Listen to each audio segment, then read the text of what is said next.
오늘 제목은 당신은 킹덤 빌더입니다. 이게 얼마나 자랑스러운 일인지, 그야말로 여러분들이 킹덤 빌더라는 것이 특권이고 자랑이고, 또 나는 그렇게 사는 자야, 이걸 보여줘야 되는 여러분들이 그야말로 시청각 교제가 되기를 간절히 소망합니다. 아멘.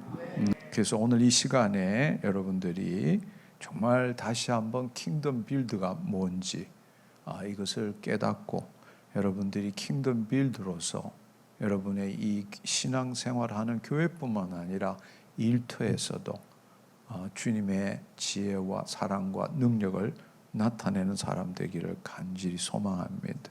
아멘.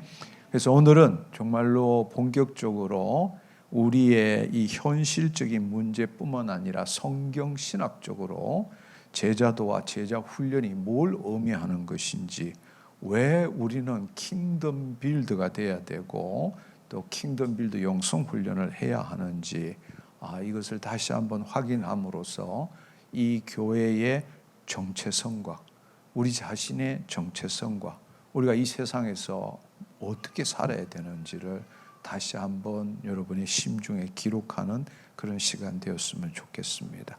그렇게 하고 오늘 이 말씀을 들을 때에 여러분 안에 정말 자유함이 있기를 원해요.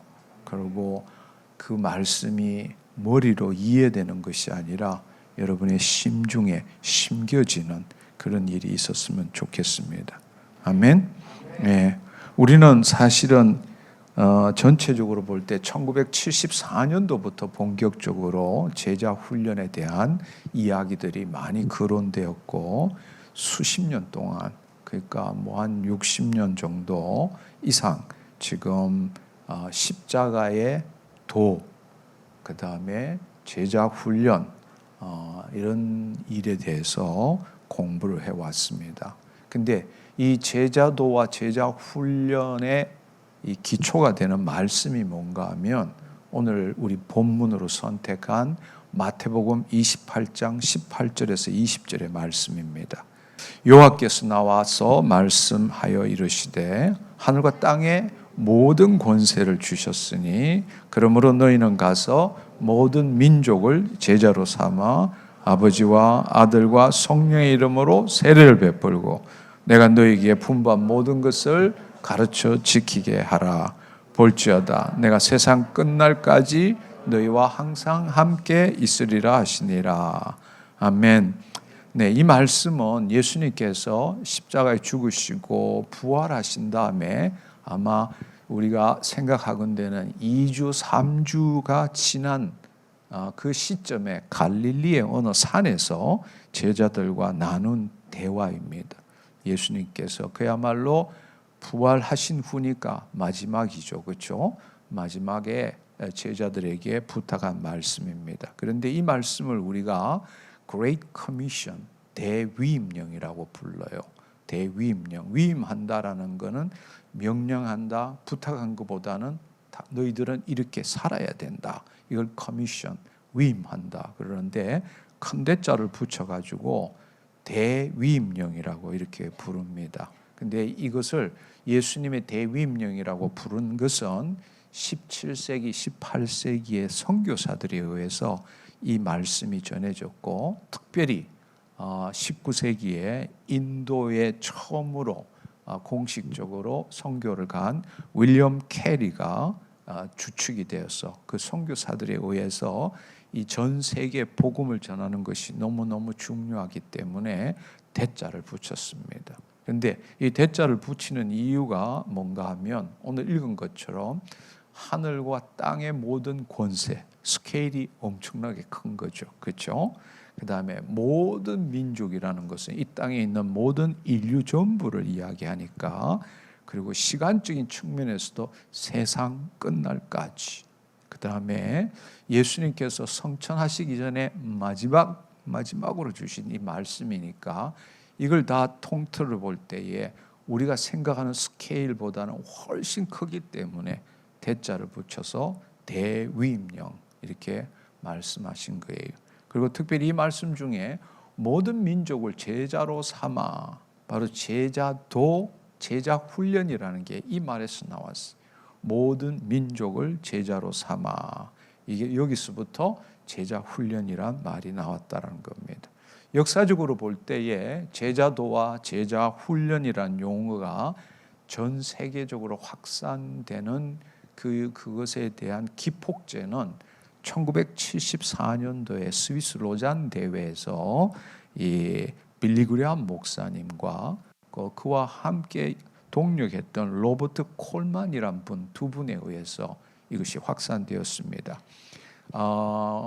역사적으로 볼 때에 구원 복음을 가장 많이 전파한 그분이 바로 빌리 그레이엄 목사님이죠. 내가 80년도에 미국 유학 갔을 때도 TV를 키면 그때는 미국은 굉장히 보수적이었어요. 큰 아레나 이런 경기장 같은 것을 빌려가지고 이 빌리 그레이엄 목사님이 구원 복음을 전하고 올트 콜링을 했어. 예수 그리스도를 믿으면 구원을 얻는다. 믿는 사람들 앞으로 나오라. 이러면 앞으로 나오면 기도해주고 그 다음에 전도지를 줬어요. 그래서 수많은 사람들이 구원받는 일들이 일어났습니다. 근데 문제는 뭔가 하면 그 다음에 후속 조치가 없는 거예요. 이제는 그 사람들이 예수를 믿었으니까 뭔가 다음 단계로 이 복음에 대해서 전하고 훈련을 받아야 되는데 그럴 만한 교재가 없었는데 그때 바로 그 교재를 만든 사람이 로버트 콜만이에요. 로버트 콜만이 책을 만들었는데 주님의 전도 계획, The Master Plan of Evangelism이라고 해서 이 주님의 전도 계획이라는 이 책을 집필을 하게 되었고 이 책이 바로 구원받은 자에게 양육 교재로 쓰여진 것이 바로 이 책인데 전 세계 100개 언어로 번역이 됐고 언제에 결산한지는 모르지만 800만 부 이상이 팔린 공전의 히트를 친 책이 된 거죠. 근데 이 책의 내용이 뭔가 하면 여러분이 이제는 이해할 것 같아요. 예수님의 지상사역에 기초한 전도 방식으로 예수님이 선택하시고 함께 동거하고 거룩한 삶, 성별에 대한 거, 그 다음에 나누는 분야에 대해서 예수님이 다니시면서 시범을 보여준 것, 그리고 위임한 것, 감독하고 재생산 이런 내용 등으로 만들어진 책이에요. 그래서 이 전도와 제자 훈련의 필독서로 사용되었고 그 뒤부터 수많은 교회들이 이 책을 갖고 사용한 것입니다. 근데 핵심은 뭔가 하면 여러분이 알아야 될 것은 이 책은 예수님의 지상사역에 기초한 내용이라는 겁니다. 어떻게 제자들을 선택하고 함께 살고 거룩한 삶을 살게 하느냐에 관한 책이라는 겁니다. 다시 한번 마태복음 28장 18절에서 20절의 말씀을 보면 여러분들이 이 말씀을 예수님이 하신 때와 또 예수님이 이 내용에 대해서 말하는 때를 구분할 줄 알아야 돼. 앞서 말한 것처럼 예수님이 이 말씀을 하신 때는 부활 후 2, 3주 후지만 이 내용은 언제를 가리키느냐는 거예요. 언제를 가리키느냐. 이걸 여러분들이 구분할 줄 알아야 합니다. 여기 보시면 하늘과 땅의 모든 권세를 내게 주셨으니 이렇게 말씀하세요. 여러분들이 오늘 성경 이야기를 다 할 수는 없지만 예수님이 부활하시고 성천하셨을 때에 하늘에서 큰 전쟁이 있었어요. 미가엘과 그 제자들, 그 사자들과 마귀와 그 졸개들이 싸움이 있었고 바로 미가엘이 이게 요한계시록 12장 7절 8절에 나오는 말씀이에요.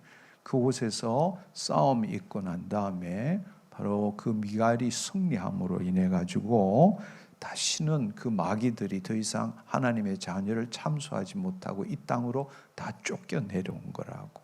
그래서 우리가 지금도 보면 마귀는 요한복음 10장 10절에 우리를 도둑질하고 죽이고 멸망시키러 온 것이지만 예수님은 우리에게 새 생명과 더 풍성케 하려 함이니라 그러게 하고 또 베드로전서에 보면 마귀들이 우는 사자처럼 돌아다니면서 우리를 도둑질하려고 애를 쓰고 있다라는 겁니다. 그리고 여러분들이 한번 생각해 보면 구약에 있어서는 마귀의 귀신에 대한 이야기가 거의 없지만은 신약에 오면 마귀와 귀신 이야기가 폭발적으로 늘어나잖아. 그것은 왜냐하면 예수님이 그 당시 오시기 전까지는 마귀는 하나님의 보좌 앞에서 자녀들을 참수하기도 하고 또 이 밑에 있는 이 모든 인류들이 마귀를 우상 숭배하기도 하고 이렇게 했지만 이제 예수님이 이 땅에 오시고 그 하나님의 영이 우리 안에 임함으로 우리가 영적 존재가 되었기 때문에 그들은 자신들을 더 이상 숨기지 못하고 드러날 수밖에 없는 상황이 된 거예요. 그래서 지금 우리는 우리의 싸움은 혈과 육에 대한 것이 아니라고. 정사와 권세와 이 세상의 어두운 주관자들, 하늘에 있는 악한 영들이라고. 그러니까 보이지 않는 세계에서 활동하는 이 영적 타락한 존재들, 천상의 존재들을 알지 못하면 여러분은 매일 삶에서 100점 100패할 수밖에 없어요. 우리는 보이지 않지만 그들은 우리를 보고 있어. 그래서 마귀에게 틈을 주지 말라고 에베소서에는 말하고 있는데 우리는 마귀가 있는 동 없는 동 있어야 별 상관도 없다. 이러니까 어떻게 우리가 영적 전쟁에서 승리할 수 있겠어요? 깨어 있어야 합니다. 아멘. 네. 근데 어쨌든 바로 주님께서 성천하실 때의 큰 전쟁에서 승리하심으로 말미암아 바로 하늘과 땅의 모든 권세를 가지신 거라고. 에베소서 1장 20절에서 22절이나 빌립보서 2장 8절에서 10절 말씀에 보면 하늘과 땅과 땅아리의 모든 생명체들이 예수 그리스도에게 무릎 꿇게 하셨다는 겁니다. 그러니까 이 땅에 인자로 오셨을 때 예수님의 권세는 신성을 포기하심으로 인성으로 가진 권세지만 예수님께서 부활의 몸을 입으시고 다시금 우리에게 임할 때는 바로 지금과 같이 하늘과 땅의 모든 권세를 가지신 분이란 말이에요. 그분이 지금 우리 안에 계십니다. 할렐루야. 지금 이야기한 이런 마지막 때의 이야기는 마태복음만 있는 게 아니라 마가복음에도 있어요. 마가복음의 마지막 장 16장 15절에서 17절의 말씀에도 보면 이르시되 너희는 온 천하에 다니며 만민에게 복음을 전파하라. 믿고 세례를 받는 사람은 구원을 얻을 것이고 믿지 않는 사람은 정죄를 받으리라. 믿는 자에게 이런 표적이 따르니 곧 내 이름으로 귀신을 쫓고 새 방언을 말하며 이제 쭉 이렇게 나오고 있어요. 그래서 여기에도 마지막에 보면 볼지어다 세상 끝날까지 내가 너희와 함께 한다고 말씀하셨어요. 우리로 하여금 온 세상 천하에 있는 모든 만민에게 복음을 전하라. 하나님 나라 복음을 전하라. 그리고 주님께서 세상 끝날까지 너희와 함께 한다. 그러니까 부활하시고 성천하셨지만 하늘만 계시는 것이 아니라 우리 안에도 오셨잖아요. 그렇죠? 그리고 그분은 우리를 떠나지 않으시고 세상 끝날까지 함께 하신다는 겁니다. 이것도 부활 후에 어느 시점에서 이야기를 했지만 이 땅에 오셔서 40일 동안 부활하시고 40일 동안 계셨을 때 하늘로 성천하는 그날 마지막에도 말씀하신 게 사도행전 1장 4절 또 사도행전 1장 8절의 말씀이에요. 사도행전 1장 3절의 말씀은 40일 동안 하신 말씀이 뭔가 하면 제자들에게 하나님 나라의 이에 대해서 말씀하셨어요.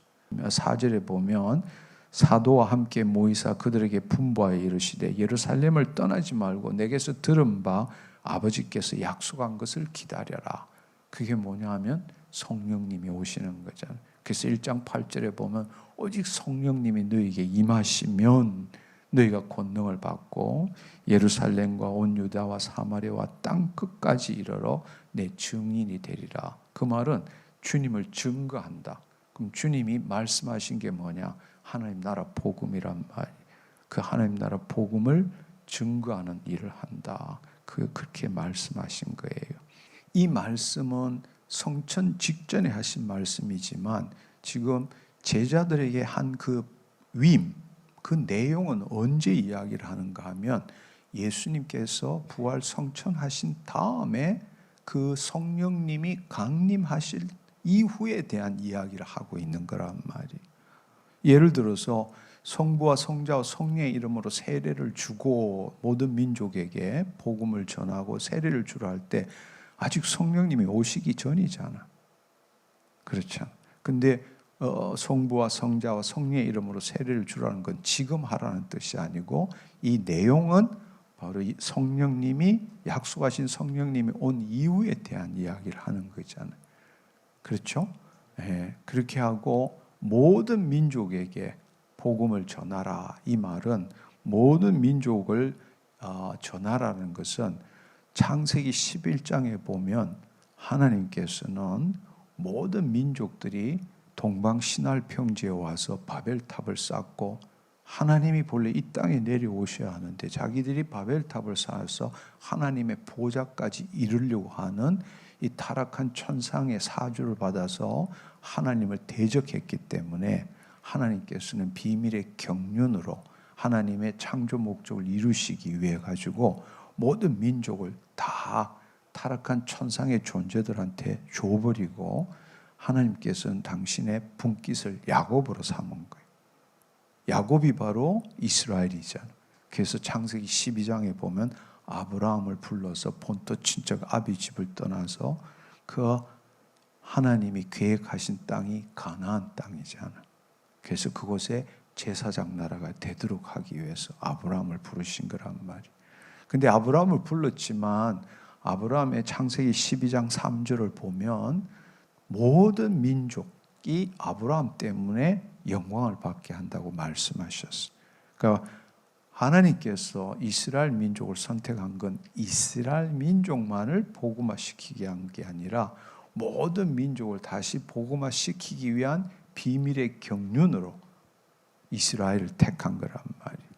그래서 바로 이 일이 이제 본격적으로 언제 이루어지느냐? 바로 성령님이 강림하실 때부터 이루어지는 거예요. 그게 새 언약이잖아. 새 언약은 하나님 영이 다시 우리 안에 임하시는 거잖아. 그러니까 바로 성령 강림을 통해서 바로 우리 안에 하나님의 영이 임할 때부터 이제 모든 민족을 제자로 삼는 거란 말이에요. 그 말은 모든 민족을 가르쳐 지킨다는 게 하나님 나라 복음을 증거하라는 뜻이란 말이에요. 이해가 됐나요? 네, 그 일이 성령 강림으로부터 이루어진다는 겁니다. 그래서 지금 주님께서 약속하신 성령이 오실 때까지 기다리라. 오직 성령이 너에게 임하시며 너희가 권능을 받고 예루살렘과부터 시작해서 온 세상 끝까지 바로 예수님이 전하신 복음을 전할 수 있다라는 겁니다. 그리고 여기 보면 내가 너에게 분부한 모든 것을 가르쳐 지키게 하라. 여러분 한번 생각해 봐요. 여러분이 다른 교회에서 이 교회에 왔다면 헤븐리 교회에 오기 전에 하나님 나라와 의에 대해서 얼마나 배웠느냐고. 들어본 적도 없고 배워본 적도 없어. 근데 주님이 내가 너에게 분부한 모든 것을 가르쳐 지키라 할 때 그 분부하신 것이 뭐냐고. 바로 하나님 나라 복음이잖아.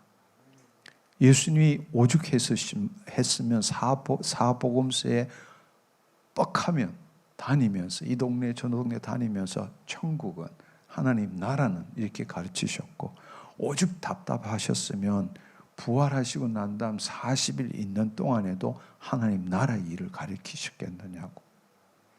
분부한 모든 것을 가르쳐 지키게 하라. 근데 우리는 지금까지 교회에서 그 분부한 것을 가르쳐 지키게 하는 것보다는 종교 활동, 신앙 생활, 성경 공부만 가르쳤잖아.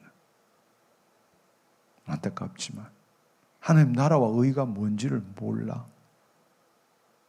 주님은 그의 나라와 의를 구하라. 그리하면 이 모든 것을 더하시리라 했는데 우리는 그의 나라와 의에 관심이 없어. 형통, 축복, 더 나은 삶, 교회 활동 뭐 이런 쪽에 더 관심이 있지. 너무 안타깝지만 지금의 현실이 그렇다는 거예요. 그래서 주님께서 모든 민족을 제자로 삼아 언제까지 예수님이 말씀하신 게 마지막 종말에 대해서 말씀하신 게 마태복음 24장 14절에 보면 이 천국 복음이 모든 민족에 증거되기 위하여 온 세상에 전파되리니 그제야 끝이 오리라. 예수님이 언제 재림하시느냐고. 바로 이 천국 복음, 하나님 나라 복음이 모든 민족에게, 아브라함에게 약속한 그것처럼 모든 민족이 아브라함으로 인해서 영광을 받게 될 것이다. 그 복음을 알게 될 것이다. 그 일을 위해서 지금 우리가 교회가 있고 교회가 지금 선교하러 나가는 거란 말이에요. 이 천국 복음이 모든 민족에 증거되기 위해 온 세상에 전파되리니 그제야 끝이 온다. 예수님이 재림하신다는 이야기예요. 무슨 말인지 이해하시겠죠? 아멘. 그렇다면 바로 모든 민족을 제자로 삼아 이렇게 이야기할 때에 모든 민족을 제자로 삼아 예수님이 분부한 모든 것을 가르쳐 지키게 하는 건 누구예요? 제자들이 예수님에게 배운 것을 가르쳐 지키게 하는 거잖아요. 그렇지 않나요? 그렇죠?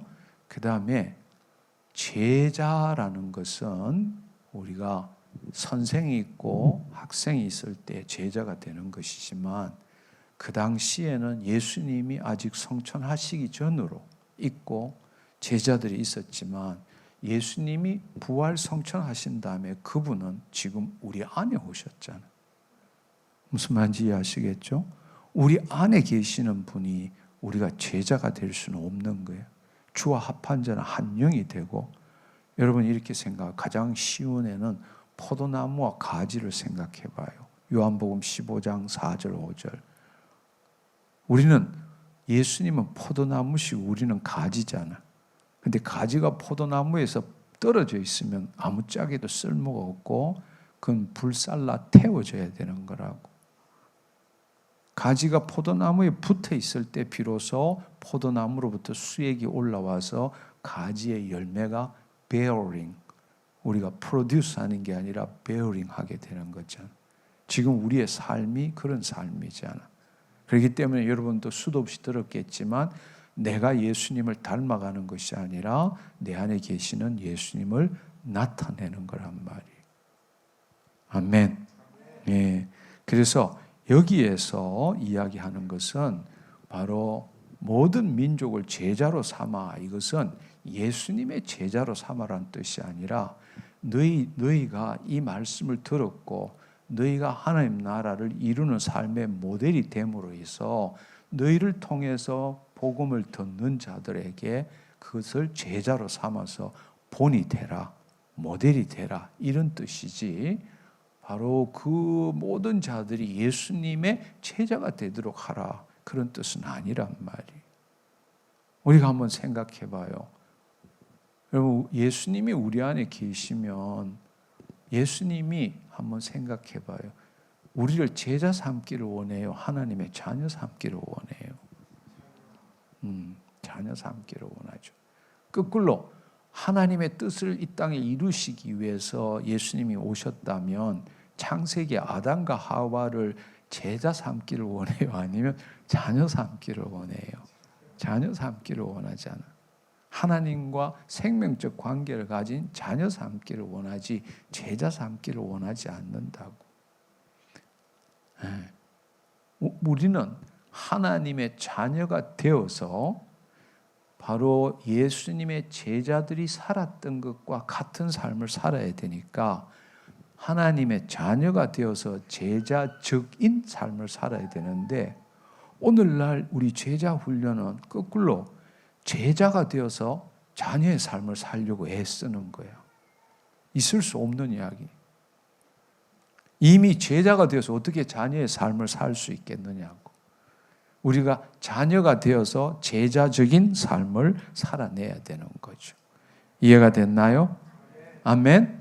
그러니까 성경을 이렇게 보는 것을 하나님의 창조와 창조 목적의 이 회복, 확장, 완성, 하나님 창조 목적의 점진적인 실현으로 보는 것이 아니라 우리가 죄를 짓고 타락했기 때문에 예수님을 이 땅에 보내주셔서 우리를 죄를 사하시고 우리를 구원하셨다, 이런 관점으로 성경을 보는 거예요. 언약에 기초한 구속사로 보는 거라고.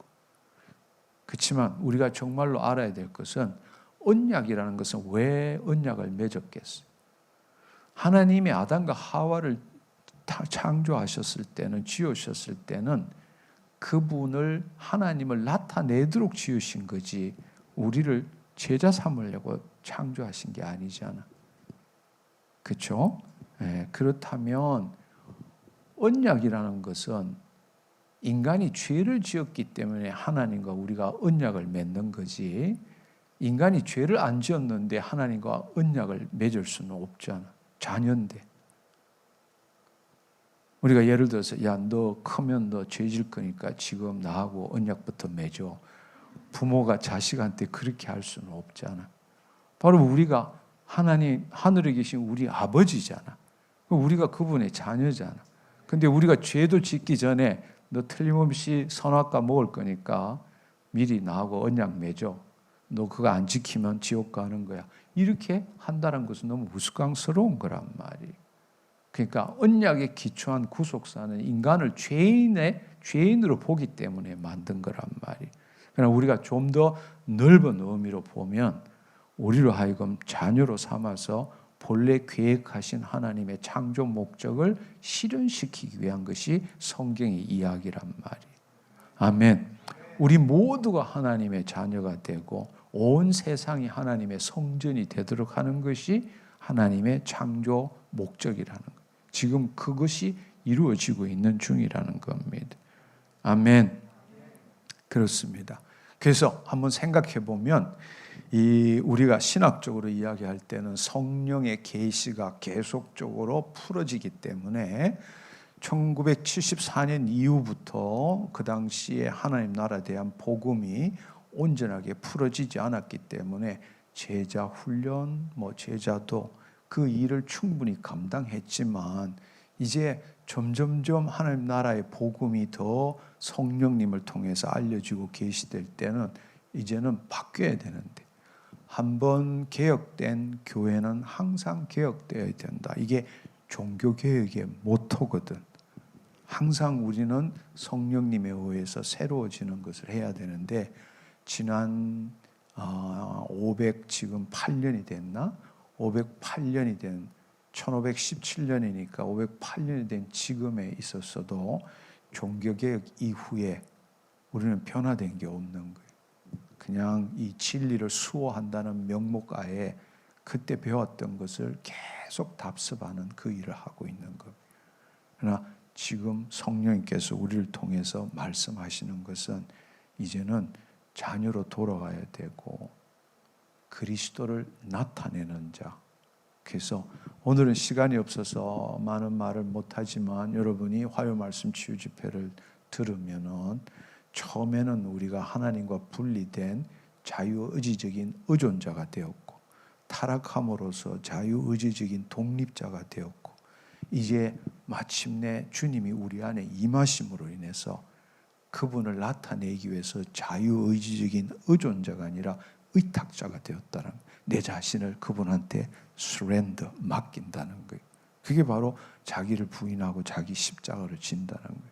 그럴 때 바로 그분의 열매, 성령의 열매와 은사들이 우리를 통해서 내 평범한 삶 가운데서 나타나기 시작한다는 거예요. 바로 그 삶을 사는 자가 킹덤 빌더라는 이야기입니다. 아멘. 네. 그렇다면 지금의 이야기는 현상적인 이야기였어요. 현상적으로. 즉 실제로 우리의 역사와 우리의 경험을 통해서 이렇지 않느냐라고 내가 이야기를 한 거예요. 그러나 여러분이 좀 더 성경 신학적으로 보면 이것을 우리가 분명하게 신학적으로도 증거할 수 있다라는 거예요. 신약은 총 합쳐서 27권인데 그 중에 13권을 쓰신 분이 바로 우리가 잘 알고 있는 사도 바울이잖아. 사도 바울. 그런데 사도 바울은 한 번도 자신을 제자라고 그렇게 정의한 적이 없어. 만약에 정말 제자가 중요하다면 사도 바울은 누구보다도 제자에 대한 이야기를 많이 했을 거라고. 근데 사도 바울은 보면 자신을 종, 노예, 사도, 일꾼, 그리스도의 향기, 그리스도의 편지라고 했지 단 한 번도 제자라고 그렇게 표현하지 않았어. 사도 바울은 그리스도 안에서라는 표현을 써요. 배우다 대신에 계시받다. 제자 대신에 saint, 성도라는 말을 쓰고 있어요. 스승과 제자 대신에 머리와 지체라는 그러한 용어를 쓰고 있어요. 한 번도 사도 바울은 자신을 제자라고 말하고 있지 않다라는 사실입니다. 더더구나 이제 여러분들이 나는 이 새로운 신학을 이야기하기 위해서 이 학교 때에 가르칠 때 배웠던 통계, 이 숫자를 굉장히 좋아하게 됐어. 성경을 통계적으로 보면 더 명확하게 볼 수 있거든.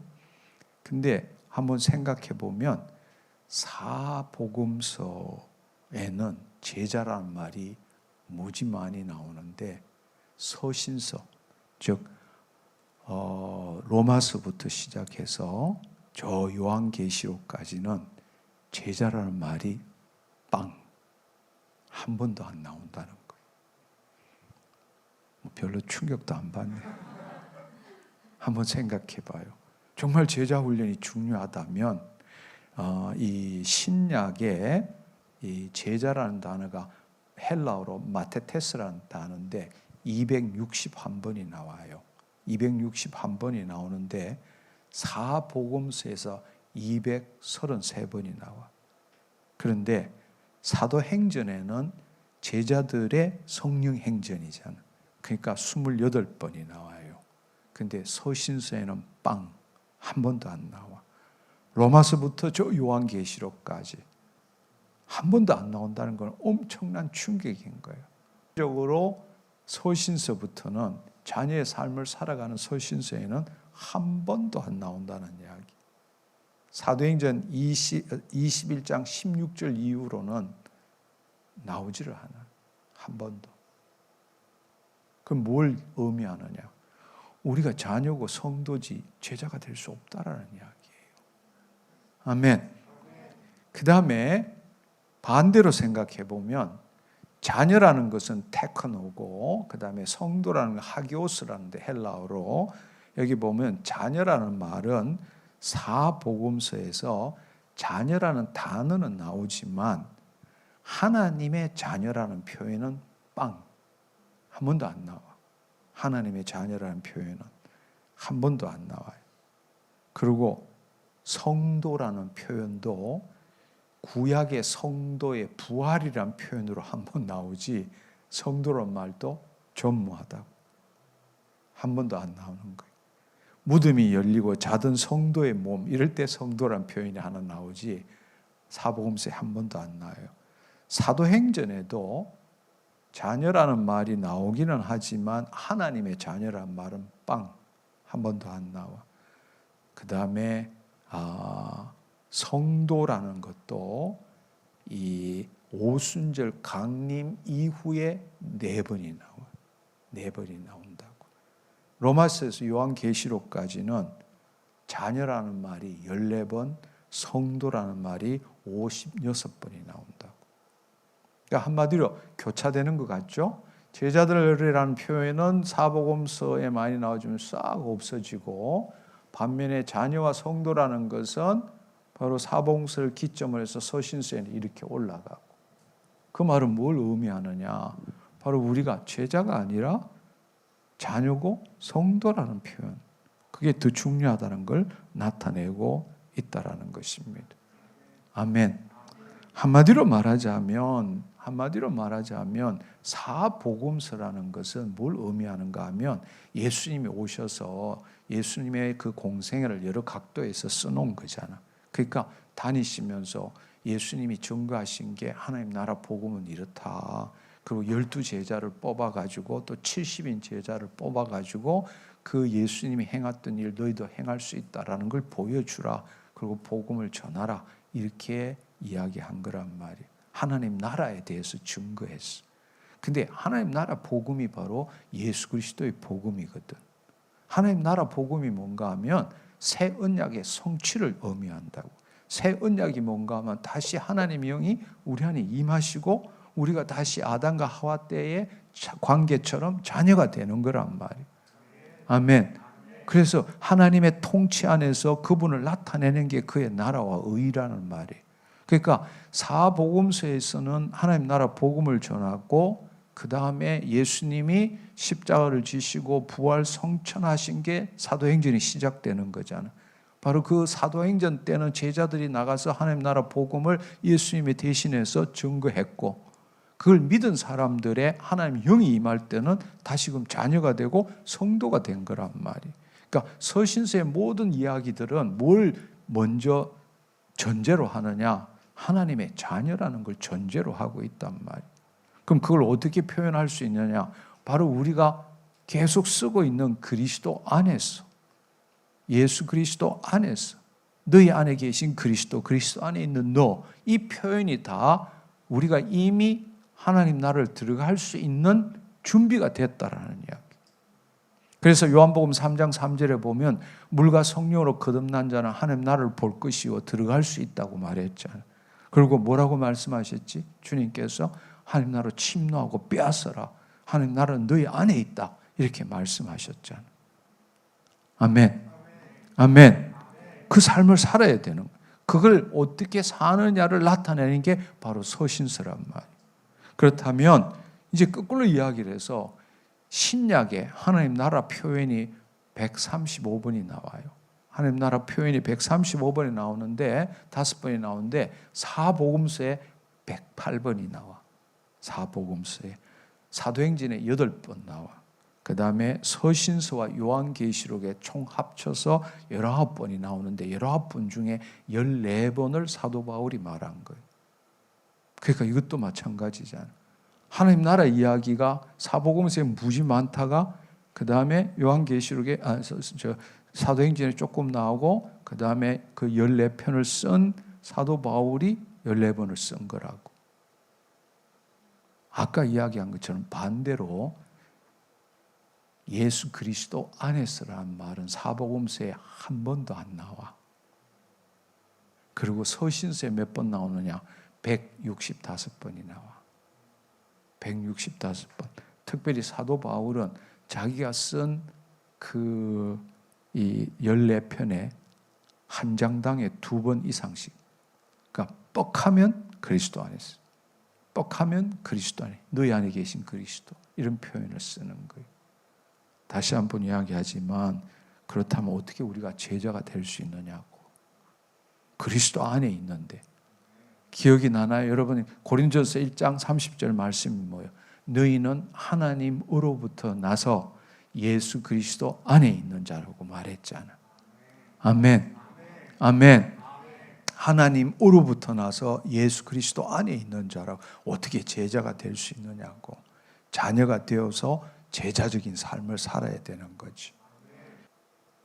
그래서 HTM이 하나님께서 이 HTM을 주셨고 또 이 일을 증거하도록 하신 거란 말이에요.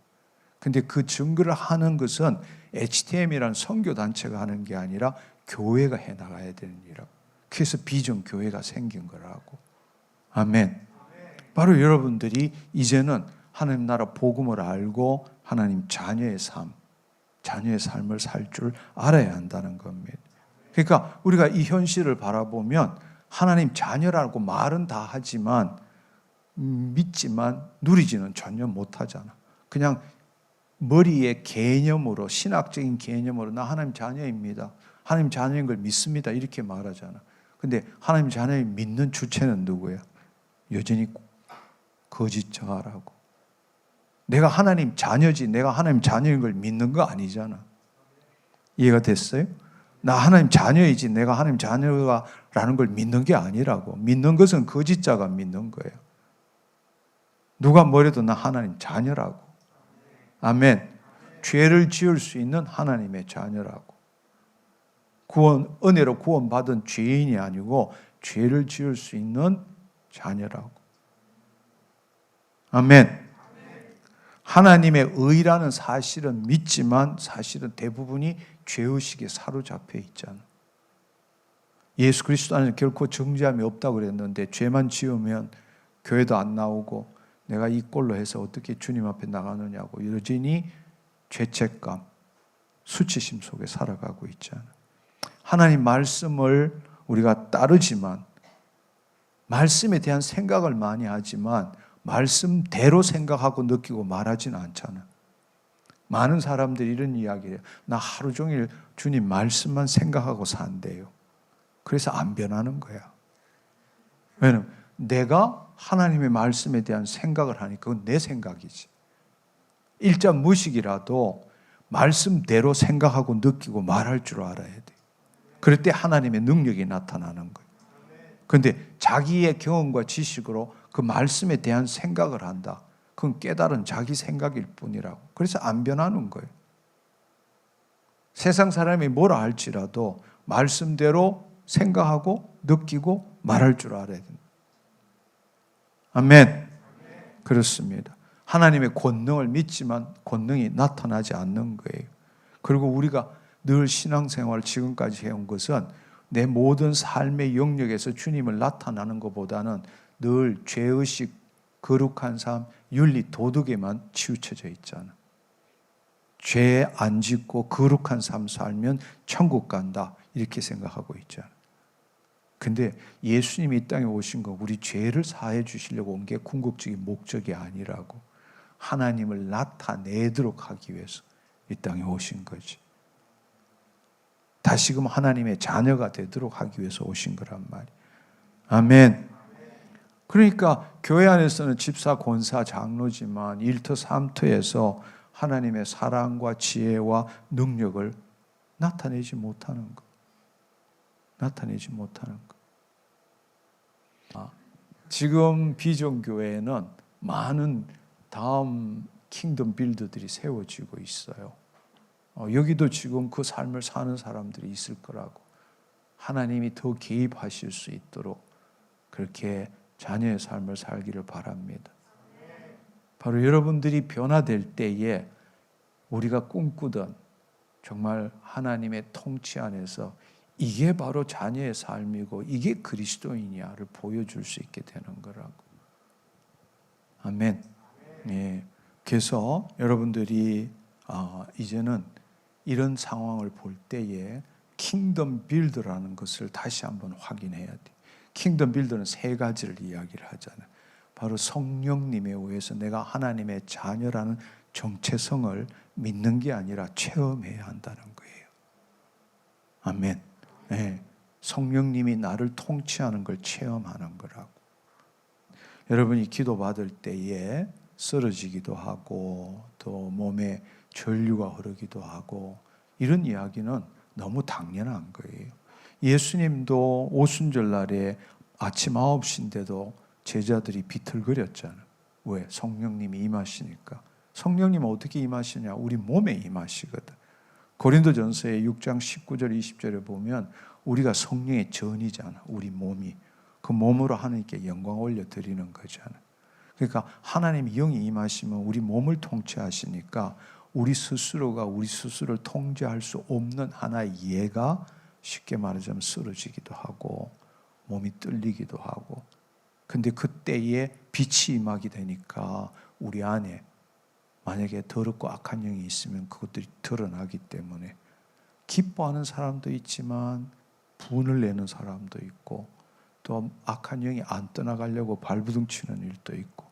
그래서 성령 체험을 하는 곳에서는 굉장히 막 불안하고 막 여러 가지 상상하지 못했던 일이 일어나는 게 너무 당연한 거라고. 하나님이 역사하시기 때문에 일어나는 일이라. 하나님 역사 일어나는 거 보면 너무 행복해. 왜? 또 한 사람이 하나님의 통치 안에 들어가기 때문에. 아멘. 그렇습니다. 그래서 바로 성령님에 의해서 내가 내 주인이 아니라는 걸 가장 잘 알 수 있는 게 뭐냐고. 바로 내가 내 자신을 통제 못하는 게 주님이 나를 통제하시는 거잖아. 할렐루야. 네. 그걸 여러분들이 경험하고 내 삶의 주인은 내가 아니구나. 근데 여러분이 그럼에도 불구하고 내 멋대로 산다는 것은 지금 어깃장 놓는 거란 말이에요. 주님이 나를 통치하기를 원하는데 나는 여전히 타락한 혼으로 내 생각, 감정 붙들고 내 생각에는 나는 이렇게 살아가고 있다라는 거예요. 바로 그걸 매일매일 자기를 부인하고 자기 십자가를 지고 자기 의지적으로 주님, 내 삶의 주인은 내가 아닙니다라고 주님께 드리는 게 의탁한다는 뜻이란 말이에요. 그럴 때마다 주님이 내 몸을 통치하시고 나를 통해서 기름 부어주시고 내 일터 삶터에서 내 노력하는 이상으로 탁월함이 나타나기 시작한다는 거예요. 그리고 하나님 나라는 우리 안에 있잖아. 그러니까 우리가 늘 말씀을 공부하는 건 공부하려고 배우는 게 아니에요. 말씀을 우리 심중에 심어야 심중에 심긴 것만이 우리를 변화시킬 수 있거든.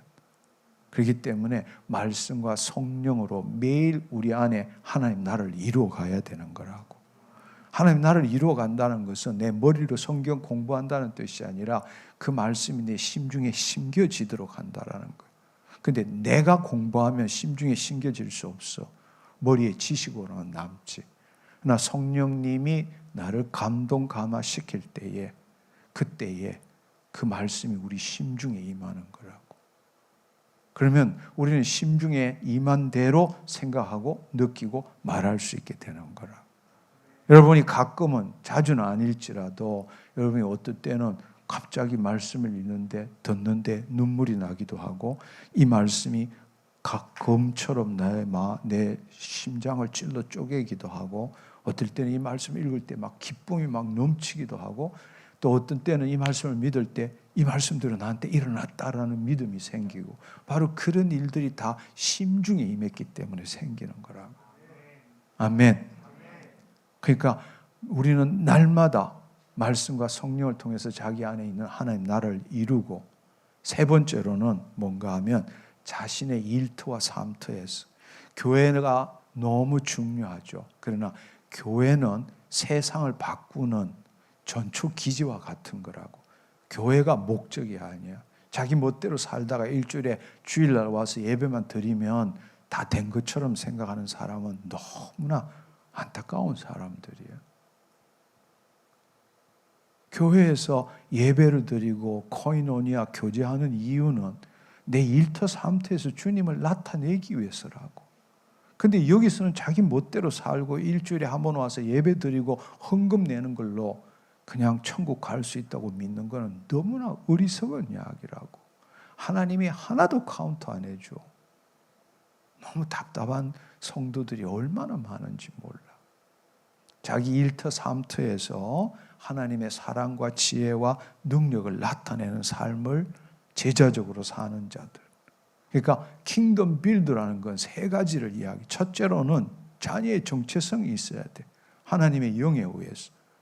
두 번째로는 날마다 자기 안에 하나님 나라를 이루어 가야 돼. 실패할 때도 있고 실수할 때도 있고 내가 일부러 할 때도 있고 얼마든지 그래.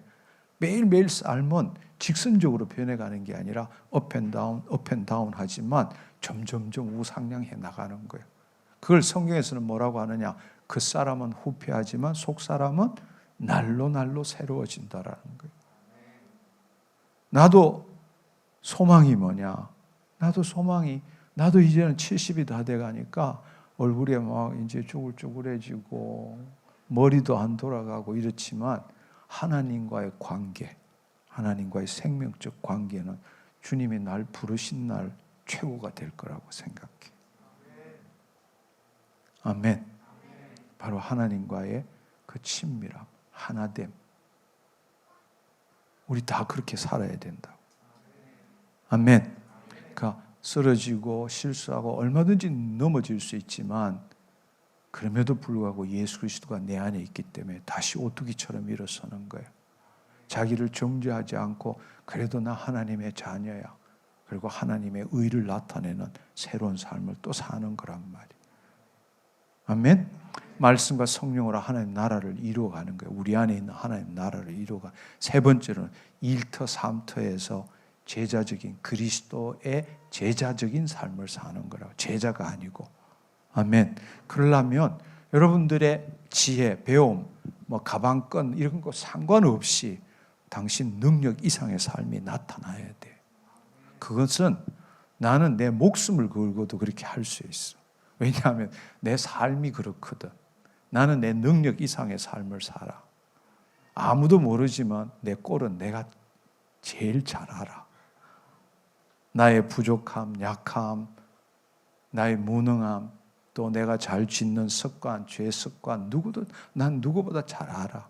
그렇지만 나는 살아가면서 일평생 동안 내 능력 이상의 삶을 살아. 왜? 그래도 나 포기하고 주님한테 내 자신을 드리거든. 그러니까 주님이 개입하시는 거예요. 내 삶에 개입하시는 거예요. 사랑으로, 지혜로, 능력으로. 물질적인 것도 마찬가지. 그래서 나는 여러분들이 여러분 능력 이상의 삶을 살기를 축원합니다. 그래야 다른 사람들이 여러분을 보고 관심을 가질 거 아니야.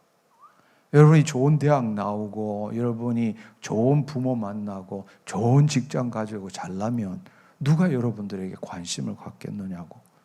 그것 때문에 그런 거지. 근데 여러분 한번 생각해 봐.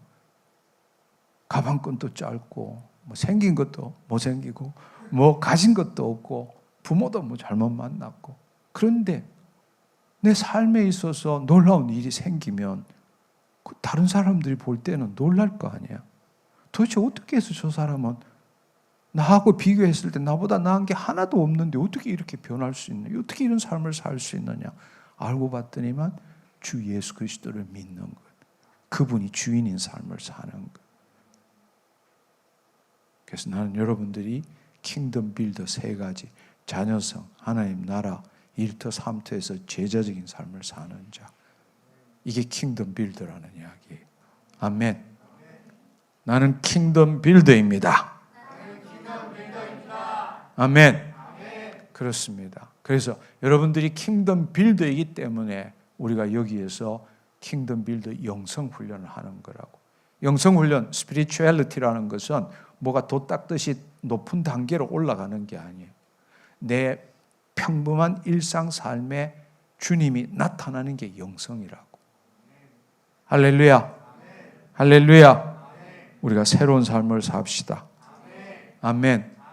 그리고 여러분이 두렵고 힘들지만 자기 자신을 포기할 때 주님이 나타나는 걸 경험할 줄 알아야 돼. 마귀는 우리 문제를 붙들고 늘 우리가 문제에 붙들리기를 원해. 오늘 이 문제, 내일 저 문제, 또 이 문제. 그래서 많은 안타까운 사람들이 그걸 가지고 기도하는 거예요. 주님, 내가 이런 문제가 있는데 기도할 테니까 와서 도와주세요. 우리는 그런 신앙생활을 하면 안 돼요. 이미 우리 안에 포도나무가 있는 거라고. 문제가 있을 때에 그 문제를 해결하기 전에 제일 먼저 해야 되는 것은, 그 문제가 일어난 이유는 포도나무의 가지가 떨어져 있기 때문에 일어난 일이야. 우리가 포도나무의 가지에 붙어 있으면 문제가 일어날 수가 없어. 하나님의 영광이 나를 사로잡기 때문에. 그러나 인간이기 때문에 24시간 365일 언제나 가지에 붙어 있을 수는 없다고. 그래서 우리가 믿음의 선한 싸움을 끝까지 해야 되는 거예요. 그래서 문제가 일어났다는 것은 마귀들이 틈을 노리고 우리로 하여금, 문제로 하여금 우리를 도둑질하기를 원하는 거예요. 그 말은 우리 안에 있는 게 뭔지도 모르고 몰래 도둑질을 하는 거예요. 도둑질하는 것도 한번 생각해 봐. 없는 사람 도둑질 하겠어? 자기 안에 있는데 자기가 갖고 있는 게 뭔지 모르는 사람을 도둑질하는 거예요. 그것도 몰래. 여러분 안에 하나님의 생명이 있습니다. 여러분 안에 하나님의 축복이 흐르고 있습니다. 근데 내가 주인 돼서 살 때에 도둑질 당하는 거라고. 뭘 가지고? 문제 만들어 가지고. 그래서 여러분이 문제가 있을 때 먼저 큰일 났다. 마태복음 6장에 보면 하나님 나라 복음을 전하면서 그 짧은데 염려하지 말라를 6번이나 이야기하고 있어요. 두려워하지 말라, 염려하지 말라, 불안해하지 말라. 하늘에 계신 천부께서 이 모든 것을 너에게 더해야 될 줄 알고 있다고 말씀하세요. 그런즉 너희는 먼저 그의 나라와 의를 구하라는. 그럼 그의 나라와 의를 어떻게 구하느냐? 문제에 묶이지 말고 깨달아야 되는 것은, 내가 지금 이 문제 때문에 염려, 걱정, 불안, 두려워하고 있느냐? 아니면 이 문제가 있음에도 불구하고 내가가 아니라 그리스도가 나타나도록 다시금 포도나무에 붙느냐? 포도나무에 붙기 위해서는 자기를 부인할 줄 알아야 돼. 자기 십자가를 질 줄 알아야 돼. 죽으면 죽으리라. 나 이 문제 해결 못하면 큰일 나요. 큰일 나는 게 아니라 당신이 그 문제를 포기해야 하나님이 개입하실 거 아니에요. 내가 아주 오래전에 외국 어느 선교사한테 기도를 받는데 굉장히 충격적이었어.